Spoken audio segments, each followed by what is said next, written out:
Mana gul egayapti Mavlon.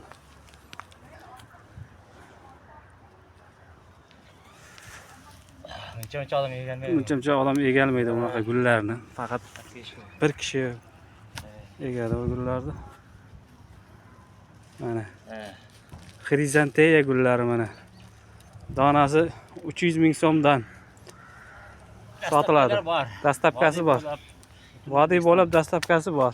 Butun O'zbekistonga. Butun O'zbekiston bo'ylab Tojikiston, Qirg'izistonlarga geta xarajati bor. Dastlabkasi o'zlari to'lab oladi. Ortiq berish bizga.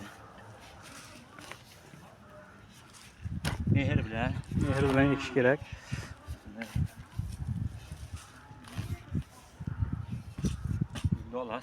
Gulda oladi.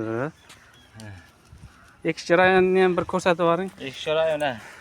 20 santimetr yer qazinadi, Kavlanadi. Buni qo'yiladi. Chiroyli qilib. Aralarini sovurmay bu. Qish yozin gullaydi bu. Ana shuncha bu yog'ini ekib kelyapti mana. Bu tomonlarda ham bor. Qizillari bu. Bananlarimiz ham bor. Bananlar ham sotiladi.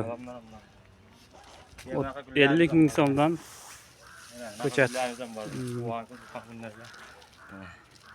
Bunlar shu holatda jo'natamiz. Tomirlarga qarang, tomirlarga. 1 yillik. Zo'r.